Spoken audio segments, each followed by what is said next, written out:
Je suis venu ici ce soir pour te dire quelque chose. J'ai prié pour ce moment, pour ce message que Dieu a mis dans mon cœur. Et peut-être tu es venu ce soir à l'église en te posant des questions par rapport à certaines choses. Peut-être ce soir, dans le message que la Bible a pour nous, peut-être tu vas trouver la réponse à la question qui trotte dans ta tête. Peut-être des incertitudes, peut-être des peurs.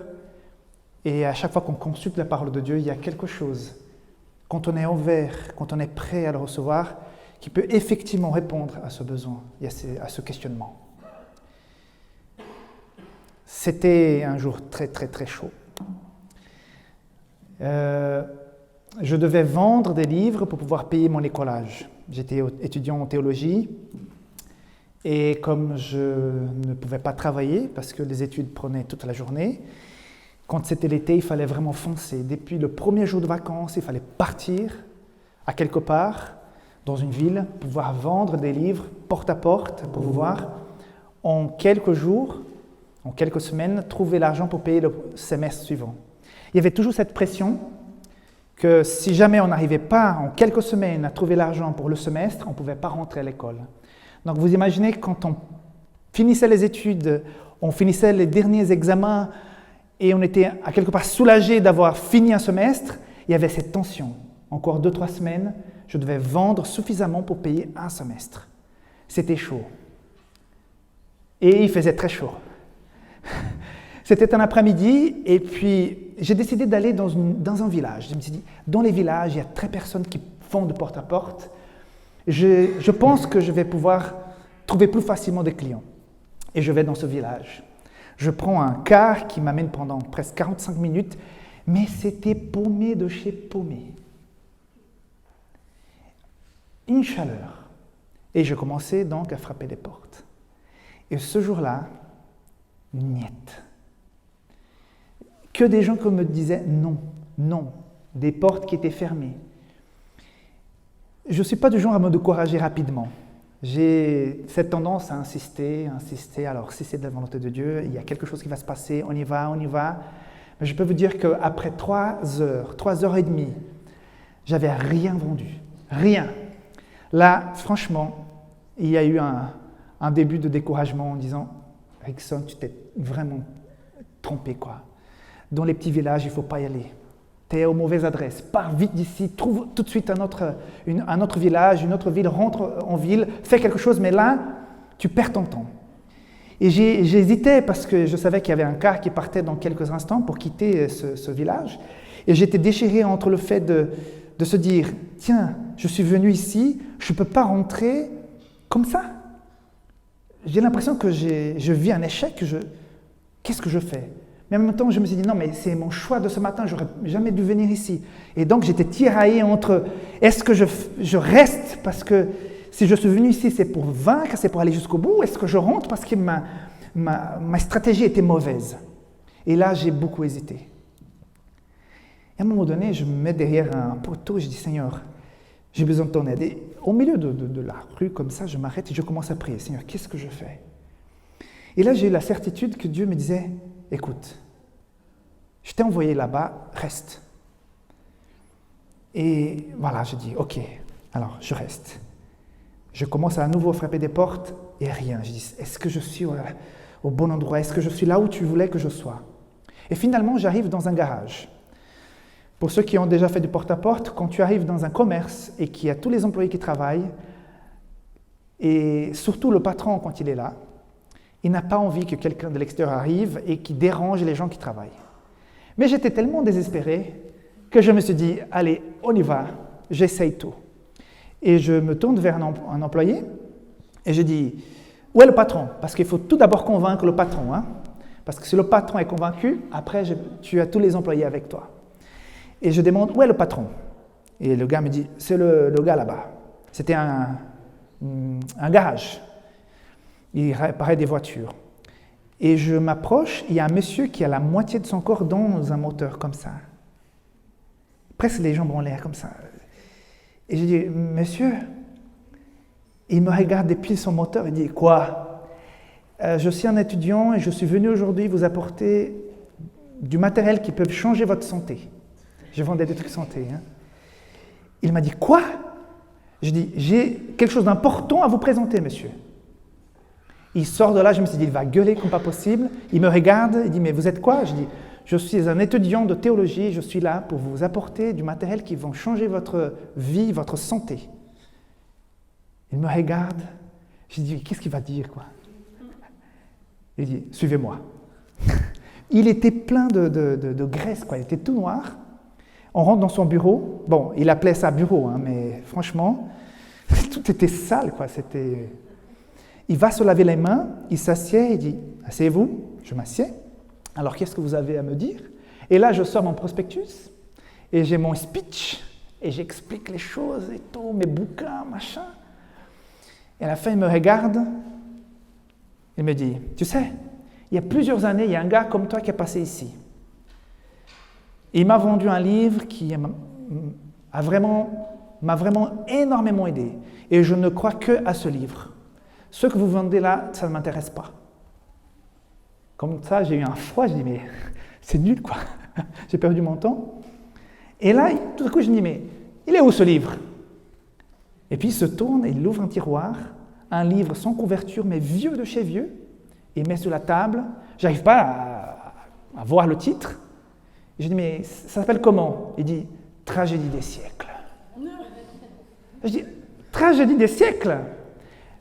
Et je ne vais pas souvent au Tragédie des siècles, mais ce jour-là, c'est Dieu qui l'avait mis dans mon sac. Je dis, monsieur, je suis comme cette personne qui est passée quelque temps. Je vends aussi les Tragédies des siècles. Je sors mon bouquin, bah, tout neuf, Tragédie des siècles. Je dis, je ne crois pas. Tu es de l'église qui vend ce bouquin? Je dis, oui, je suis un étudiant de théologie de cette église qui vend ce bouquin. Je dis, ah, mais je vous cherchais. Il m'a tout acheté. C'était la seule vente, mais j'ai tout vendu. Il a acheté pour faire cadeau à toutes ses connaissances. Il dit, donne-moi l'adresse de cette église. Comment s'appelle déjà cette église? Je dis, c'est l'église adventiste. Ah, mais j'y vais et tout. Et je dis, il y a une qui est dans la grande ville à côté, à telle adresse. Mes amis, on a passé 1 heure à discuter. Ce monsieur était tout content. Il avait tout de suite le sourire. Il avait rencontré la personne qui représentait la tragédie des siècles. Il m'a raconté des détails que ce livre avait apportés dans sa vie pour qu'il puisse comprendre la bataille entre le bien et le mal et tout. Et ces jours-là, en partant, je me suis dit, punaise, Dieu m'a envoyé dans ce village paumé pour que je puisse être la réponse à la prière de ce monsieur. J'avais rien vendu. J'étais un poil de partir et louper le plan de Dieu pour ce monsieur. Et un peu pour moi quand même, non? Parce que j'ai tout vendu cet après-midi. J'ai fait qu'une seule vente, mais j'ai tout vendu. Ça m'a appris beaucoup de choses. J'ai senti que mon problème ce jour-là était, à quelque part, j'ai hésité en faire confiance totalement au Seigneur. En se dire, si tu m'as envoyé ici, c'est toi qui l'as fait. Et je me remets à toi. Mais je pensais à faire selon mes projets, mes pensées. Et on tombe souvent dans ce piège. Aujourd'hui, je voudrais vous dire une chose. Si vous pouvez la garder dans votre cœur, peut-être, ça va t'aider. Ça va t'aider et ça va t'aider. Notre plus grand problème, c'est un problème spirituel. Tu as des problèmes dans ta relation avec ton petit copain? Souvent, ça démarre avec un problème spirituel. Tu as un souci avec ton mari, ta femme? Souvent, il y a là un problème spirituel. J'ai déjà été chez des couples qui passaient par des soucis, et en les écoutant et en essayant de savoir où commençait le problème, où ça en finissait, c'était très compliqué, mais une chose c'était sûr, ces personnes se bagarraient entre eux, avaient plein d'accusations les uns vers les autres, l'un vers l'autre, mais à la base, le problème était spirituel. Quand on ne se rend pas totalement à Dieu, on commence avec nos schémas, on commence avec nos petits problèmes personnels. Tout devient grand, tout devient compliqué, et les choses sont pires. Notre premier grand défi, c'est de rester fidèle au Seigneur. Écoutez sa voix. Si vous ouvrez vos Bibles, Juges 6, livre de Juges, Ouvrez vos iPhones. Ouvrez vos Android. Juge 6.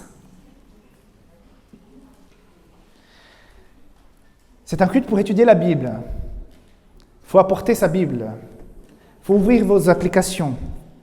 Juge 6. Au verset 2, nous avons un problème. La main de Madian fut puissante contre Israël. Pour échapper à Madian, les enfants d'Israël se retiraient dans les ravins des montagnes, dans les cavernes et sur les rochers fortifiés. Quel est le problème ici? Je vais vous donner maintenant le contexte. Vous allez finir de lire ça à la maison. Le peuple d'Israël a un problème.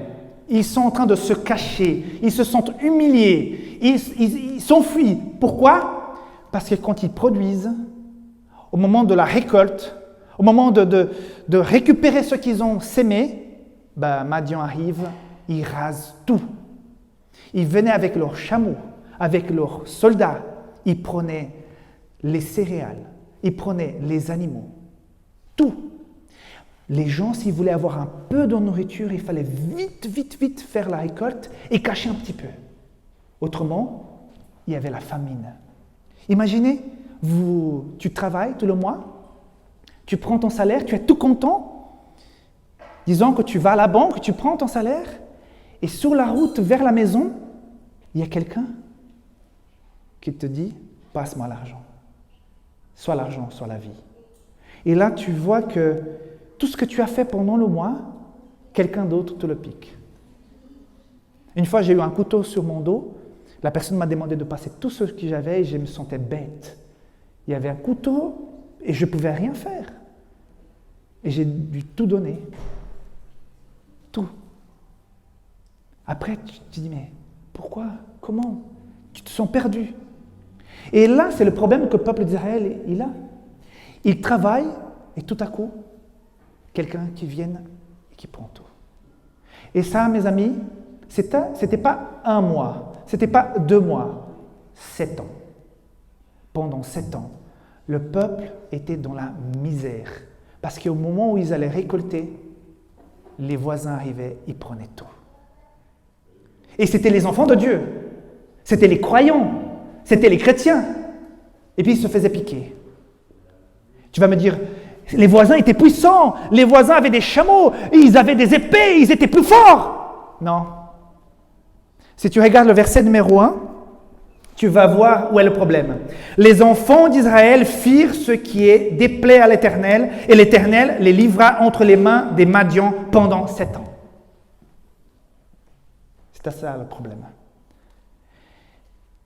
Il y a ici la pluie de Dieu. Cette pluie que te mouille avec ses bénédictions qui viennent de sa part. Toutes ces promesses tombent ici. Mais un jour, tu te crois plus malin et tu dis, je vais vivre selon mes désirs. Je vais vivre ma vie, mon aventure. Je vais trier mes chemins. Je vais faire ma propre carrière. J'en sais rien. Quelles sont les phrases toutes faites qui passent dans ta tête? Et tu sors de cet endroit où Dieu déverse ses bénédictions. Et par ton propre choix, par mon propre choix, je vais faire un autre chemin. Qu'est-ce qui se passe? Tu peux y aller. Vas-y. Dieu ne va attacher personne pour qu'il reste. Dieu ne va obliger personne pour qu'il reste. Et Dieu ne va pas non plus menacer quelqu'un pour qu'il reste. Il dit tout simplement, tu sors de la zone de bénédiction. C'est tout. Tu sors. C'est ton choix. Tu peux sortir. Et c'est ça le problème. Ce n'était pas Madian le problème. Le problème, c'est que le peuple d'Israël, qui avait un Dieu puissant, qui les avait placés là, qui les avait enlevés d'Égypte, ils font quoi? On va servir d'autres dieux, on va faire selon notre philosophie, nous avons pu évoluer, nous avons une nouvelle vision de la vie, et puis arrête. Arrête. Et c'était ça le problème. Et pour régler ce problème, Dieu devait... Parce que quand tu aimes quelqu'un, moi je sais pas si ma fille est déjà là, elle était dans la classe des enfants, ma fille, mon fils, quand ils font des bêtises, parfois je sais que là dans la tête, je dois les corriger. Elle est là ou elle n'est pas là? Je ne sais pas. Mais quand je regarde ma fille, même quand elle fait une bêtise, j'ai envie de l'embrasser, de lui donner plein de bisous. Parce que je l'aime beaucoup. Mais je ne peux pas. Je ne peux pas faire ça pour son propre bien. Elle doit quelque part sentir que c'était pas bien, que c'est pas par là. Parfois, je suis très fâché et tout. Quand elle tourne le dos, je dis oh, qu'est-ce que je t'aime. C'est dur. Surtout les filles, elles ont un pouvoir sur les papas. C'est terrible. Hein? Préparez-vous. Si un jour vous avez une fille, hein, vous avez un pouvoir envers vos papas, c'est terrible. Bref, j'essaie de me ressaisir. Mais Dieu, il voulait délivrer parce qu'il aimait son peuple, c'était son peuple. Mais si Dieu faisait comme ça, le peuple allait dire « Ah, que nous sommes beaux, que nous sommes forts. On a pu régler nos problèmes. Regardez, on est forts. » Dieu voulait aider son peuple, mais le peuple devait comprendre qu'ils avaient tout d'abord un problème spirituel. Tout d'abord dans notre vie, certaines situations sont là, certaines difficultés sont là, parce qu'il n'y a plus de liaison, connexion, contact, dépendance avec Dieu. Et c'est là la racine du problème. Et tu te poses de mille questions. Mes parents m'ont mal éduqué. Et tout. J'ai une mauvaise, pas mauvaise, mais j'ai une relation difficile avec mon père. J'étais tellement content l'autre jour, on a pu parler presque 1 heure au téléphone. Ça peut paraître bête pour vous, mais pour moi c'était waouh, j'ai passé 1 heure au téléphone avec mon père. Ça faisait des années. J'étais très, très, très, très content. Et puis tout à l'heure, quand on a chanté, là, il y avait un chant qui disait « Dieu, tu es mon Père ». Cette phrase m'aide beaucoup à dire « Voilà, il y a eu des lacunes, d'accord, mais Dieu est mon Père ».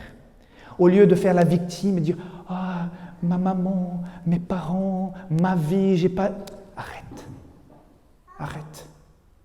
Le problème est d'abord spirituel.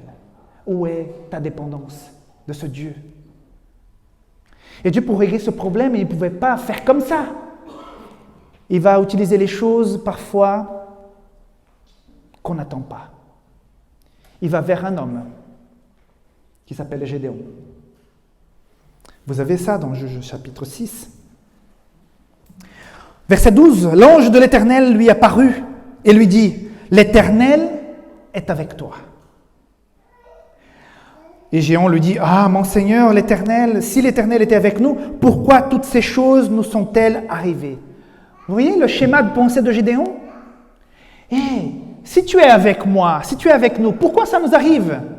Gédéon n'avait pas encore compris que le problème, ce n'était pas le manque d'épée, le manque de soldats, c'était un problème spirituel. Et Dieu va lui parler. « Avec toi, nous allons régler ce problème. » Et Gédéon a dit, « Moi? Moi? Oui, toi. Avec toi, nous allons régler ce problème. » Et il commence un discours, il avait un peu raison. Je ne suis pas de la tribu de Juda, je ne viens pas d'une famille importante, les autres ne vont pas vouloir me suivre, et je ne suis pas un grand soldat. Il a aligné les excuses. Sauf que Dieu souvent choisit les choses simples, improbables, pour faire des choses qu'on ne s'attend pas. Je ne sais pas quelle est la vision que tu as de toi-même. Il y a un problème que je retrouve souvent chez les gens, c'est cette petite estime de soi. Petite estime de soi. Ce manque de confiance en soi. On se croit petit, on se croit insignifiant, on ne se croit pas du tout important. Dans cette histoire, l'ange de l'Éternel, Jésus, va chercher celui qui apparemment n'a pas de valeur. Il dit, avec toi, nous allons faire équipe. Avec toi, nous allons régler ce problème. Et finalement, Gédéon, après qu'il apporte une offrande et puis il y a un feu du ciel qui tombe, il consomme l'offrande, donc Gédéon commence à comprendre, waouh, Dieu m'appelle à cette mission, il commence à se dire, allez, on y va. Mais Dieu, tout de suite, lui dit, Gédéon, il y a un problème chez toi. Il y a un problème dans ta famille. Vous savez quel est le problème? Je laisse l'enfant être retiré de devant, parce qu'il a plus de succès que moi. C'est vrai que c'est un beau garçon. Mes enfants ont souvent fait ça et je perdais complètement l'attention de l'assemblée. C'est normal. Donc, avant d'avancer pour régler le problème, Gédéon, chez toi, il y a un problème. Vous savez, le papa de Gédéon, il avait un idole. Lui-même, il avait un idole. Et les gens venaient adorer, sacrifier des animaux. Et les Madians sacrifiaient même des enfants. Ils avaient une espèce des trucs en bronze, ils mettaient du bois derrière, ça brûlait, ça devenait tout rouge. Ils étaient capables de mettre leurs enfants nouveau-nés dessus. Et ça fritait les enfants.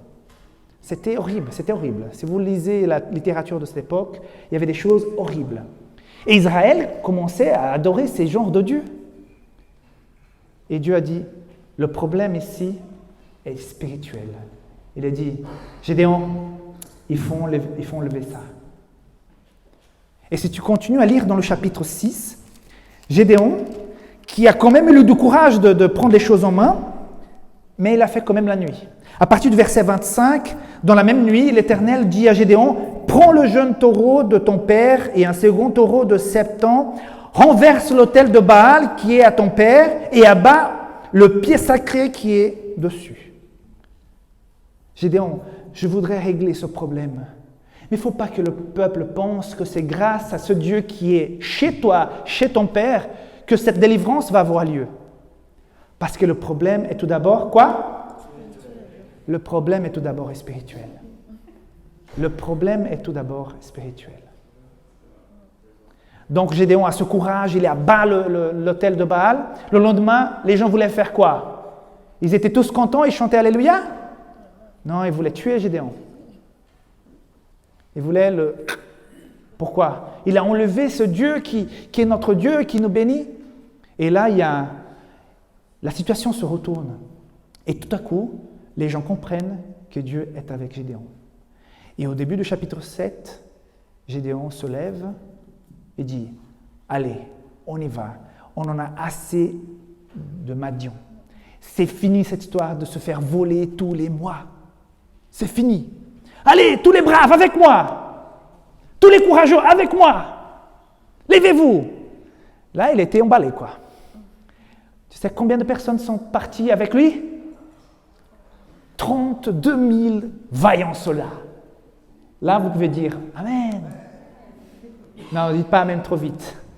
Ils n'étaient pas trop vaillants comme ça. Ils étaient 32 000 soldats. Les ennemis étaient beaucoup plus nombreux, mais ils étaient quand même 32 000. Pour des gens qui étaient complètement désorganisés, avoir déjà un chef et 32 000 soldats derrière, c'était déjà pas mal. Mais leur problème était... Merci. Leur problème était spirituel. Il ne fallait pas qu'ils pensent que grâce à la force, aux armes de 32 000 vaillants soldats, ils avaient pu obtenir la victoire. Et Dieu va dire à Gédéon, « Gédéon, je suis désolé. Ce peuple, il est tellement à côté de la plaque. Ils sont allés tellement loin dans l'adoration d'autres dieux qu'ils ont perdu le sens de ma présence. Tu as trop de monde avec toi. » Et là, il dit, écoute, annonce à ces gens-là, aux gars, ceux qui ne sont pas vraiment courageux, ceux qui tremblent un peu là, des jambes, qui dégagent, qui rentrent. Et là, mes amis, d'un coup, il y a 20 000 qui partent. 20 000. Ils étaient là, mais en fait, ils ont suivi le mouvement. Tu sais, parfois, je vois des groupes de personnes, surtout des adolescents, des jeunes, qui ont besoin de faire partie d'un groupe. Et que pour faire partie d'un groupe, parfois, il y a certains codes. Il faut faire certaines choses, il faut se comporter, il faut parler d'une certaine manière. Et pour se faire accepter, tu commences à faire des choses et à dire des choses, à se comporter d'une certaine façon, tout simplement parce que c'est le code, quoi. Dieu ne cherche pas ça. Il cherche de la matière authentique. Tu es une matière originale. Tu n'as pas besoin de copier. Tu n'as pas besoin d'avoir ça ou de faire ça pour te sentir bien. La couleur de la mode cette année, c'est le rose un peu bonbon. Bon sang, Je vois parfois les mêmes femmes s'habiller de la même couleur partout. Je dis, mais bon sang. Et l'année prochaine, la couleur, c'est le bleu marin, ou j'en sais rien. On n'a pas besoin de suivre le mouvement pour être bien, quoi. Je suis sûr qu'il y a plein d'adolescents qui fument. Parce que les autres fument, ils n'ont pas besoin, ils détestent ça, ça sent mauvais, mais ils doivent fumer parce qu'autrement, on n'est pas comme les autres. Non, on n'a pas besoin de ça. On a besoin de garçons et de filles originaux. Et là, quand Gédéon dit, écoutez, ceux qui ne sont pas vraiment courageux, rentrez. Franchement, félicitations. Ces gars qui sont rentrés, au moins, ils étaient clairs. Écoute, c'est vrai, on n'est pas trop courageux, on part. Franchement, je leur dis, merci, parce que au moins, vous êtes francs. Vous n'avez pas le courage à rentrer, mais c'est bien. Je trouve que c'est bien. Donc, il reste 10 000. 22 000 sont partis. Hein. Il reste encore 10 000. Donc, Gédéon a un problème. Ses ennemis sont campés dans la vallée. Avant, il avait 32 000. Maintenant, il n'a que 10 000. Ça commence à se corser. Il a cette confiance. C'est Dieu qui l'a appelé. Mais il y a quand même un problème. Et tout à coup, Dieu vient encore. Et Dieu dit, leur problème, c'était quoi? Tu suis, c'est bien. Leur problème était spirituel. Il fallait qu'ils comprennent que c'est Dieu qui était là. Et c'est la même chose dans notre vie. Quelle était la dernière fois que tu as mis Dieu à l'épreuve? Tu as déjà fait ça? De mettre Dieu à l'épreuve? De dire, voilà Seigneur, j'ai ce souci-là, je ne veux pas régler avec mes forces, je ne veux pas régler avec mes soldats, je voudrais que toi tu le règles. Quelle est la dernière fois que tu as mis Dieu à l'épreuve comme ça, pour dire, Seigneur, c'est toi qui gères. Il faut que la victoire ne vienne pas de mes connaissances, de mes techniques, de ma stratégie, il faut qu'elle vienne de toi. Tu as un problème dans les études, des projets qui n'avancent pas, tu cherches un garçon, tu cherches une fille, tu n'arrives pas à trouver la personne qui... Et tu essaies, Est-ce que tu as déjà mis Dieu à l'épreuve par rapport à ça? Parce que Dieu va le dire, Gédéon, il y a trop de gens avec toi. C'est pas comme ça. Parce que le problème, c'est spirituel. Et peu importe, 10 000, c'est trop.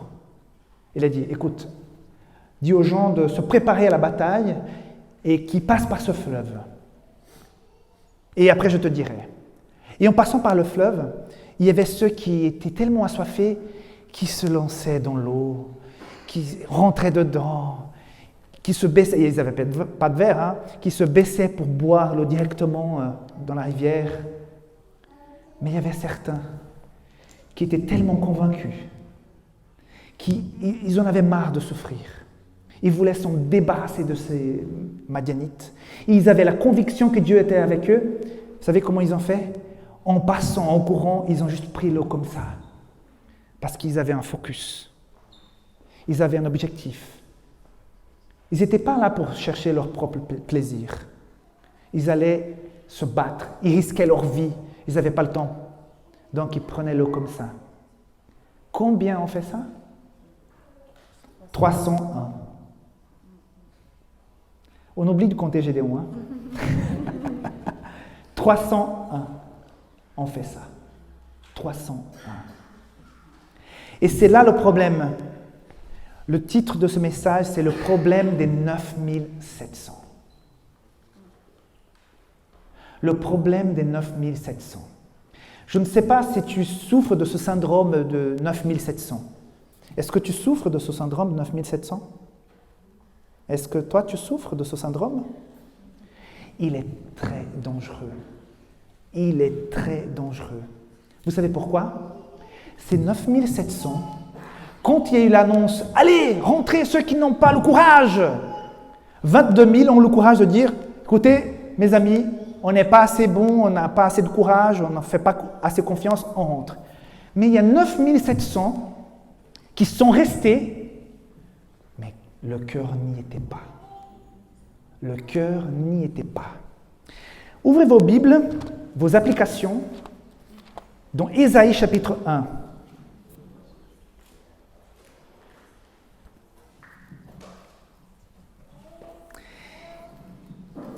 La parole de Dieu parfois s'adresse à nous d'une façon assez crue, parfois.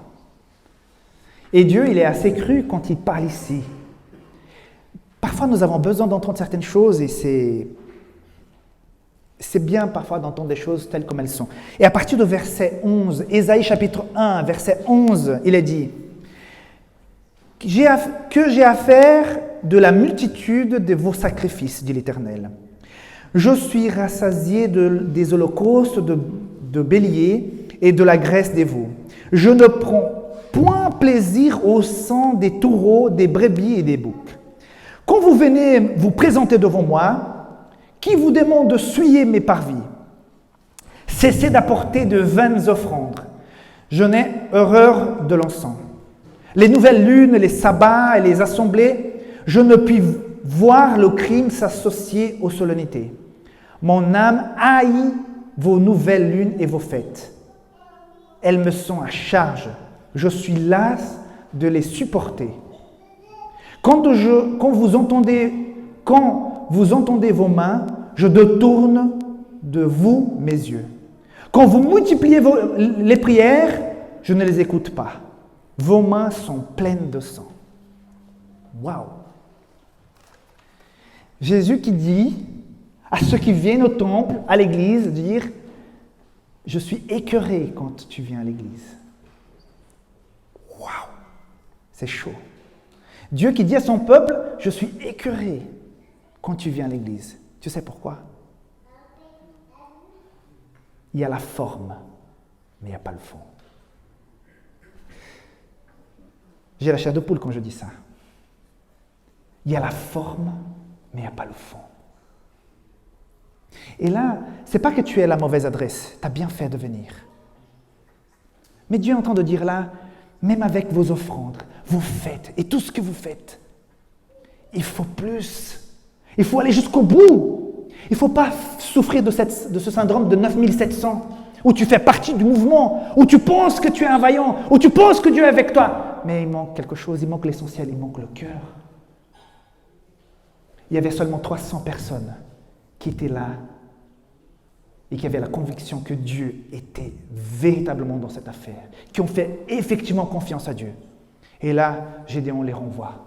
Les 9700 partent.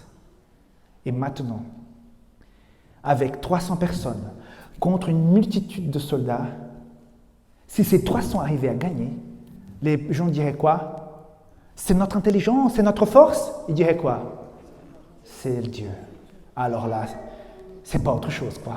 C'est vraiment Dieu. Alors là, Dieu était prêt à délivrer sa famille, son peuple. Et regardez bien, Dieu t'a donné une intelligence. L'intelligence que Dieu t'a donnée, c'est pour que tu puisses vraiment l'utiliser et la travailler. Dieu nous a donné des dons.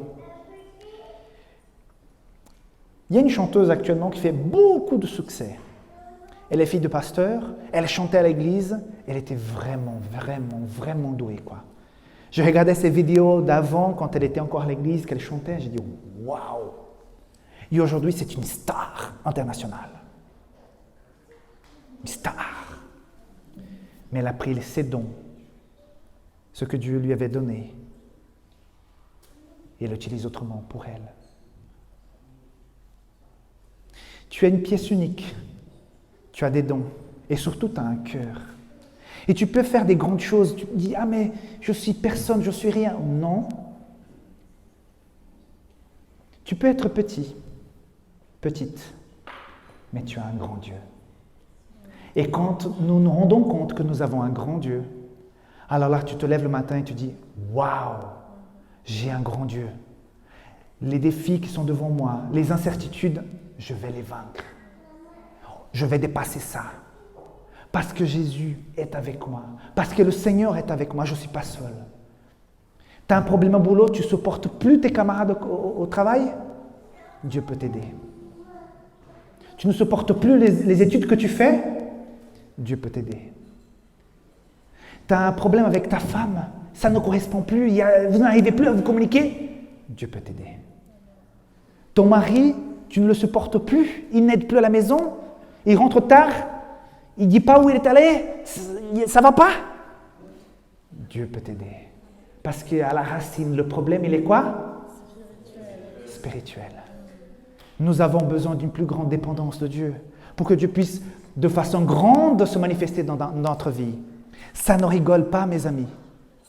Nous sommes devant le plus grand, plus beau, plus puissant choix de notre vie. Suis-je avec Dieu ou pas? Je me décide, je me donne complètement ou pas? C'est ça. Il revient bientôt. Ah, mais j'entends ça depuis des années. Il revient bientôt. Ah, mais il revient bientôt. Ah, j'ai entendu un amen. Il revient bientôt. Et Gédéon, avec l'intelligence, les dons que Dieu lui a donnés, il a dit, écoutez les gars, on n'est que 300. Mais j'imagine, parfois quand je vois les matchs difficiles de foot, quand il y a la grande finale, allez, Ligue des Champions, que ton équipe est en train de perdre 3-0, comme c'était déjà eu le cas, c'est la fin de la première mi-temps. Je me suis dit, mince, qu'est-ce que le coach va dire à ses joueurs? Le gars, il doit être, je ne sais pas, il faut vraiment qu'il soit convaincu, qu'il puisse transmettre à son équipe quelque chose. Et j'imagine Gédéon avec ses 300. Et quand ils ont regardé la plaine, il y avait des milliers de Madianites. Ils ne sont que 300. Il s'est réuni, Gédéon, j'imagine au milieu, il dit, les gars, c'est chaud, hein? C'est très très chaud. Par contre, Dieu est avec nous. Dieu nous a choisis. Vous n'êtes pas là par hasard. Vous ne souffrez pas du syndrome de 9700. Par vous, Dieu va délivrer tout Israël. Maintenant, c'est avec nous. Allez, qu'est-ce qu'on va faire? Et j'imagine que ces gens ont commencé à réfléchir, à dire, on va faire comme ça. Et ils se décident de diviser en 3 équipes. Allez, on se divise en 3 équipes. On prend une cruche. On prend... comment ça s'appelle? Les torches, oui, mais le chauffard. 300 cornes. Une torche et une cruche. Ils se divisent en 3. Les ennemis sont dans une vallée. Et puis ils se mettent autour de la vallée. Ils les encerclent plus ou moins. Et à un moment donné, ça me donne aussi la chair de poule d'imaginer ce moment. Hein? À un moment donné, ils cassent tous en même temps leurs cruches. Dans une vallée, 300 cruches que se crachent par terre. Et puis là, ils allument leurs torches. Et 300 cornes qui sonnent en même temps. Mes amis, ça fait peur. Tu es en bas, tu vois, c'est toutes ces torches, ce bruit de trucs qui cassent. Les gars, ils ont dit, mais il y a des milliers de soldats qui nous tombent dessus. On va se faire écraser. Désespoir total. Ils commencent à s'entretuer, ils commencent à partir dans toutes les directions, c'est la débandade. Et le grand ennemi, qui pendant 7 ans a tout ravagé, en un soir, avec 300 mecs balèzes, remplis du Saint-Esprit, qui avaient la confiance en Dieu, ont fait la différence. Ils étaient petits, mais ils avaient un grand Dieu. Tu es peut-être petit, petite. Et ce soir, je suis venu te dire que tu as un grand Dieu. Et qu'il faut renverser cette histoire. Si tu es vaincu en ce moment par quelque chose, c'est le moment de renverser la balance. Si tu te sens détrôné, si tu te sens affaibli, si ça ne marche pas en ce moment, allez, ce soir, Dieu te dit, c'est l'heure de renverser ça. Le Saint-Esprit est avec toi. Amen.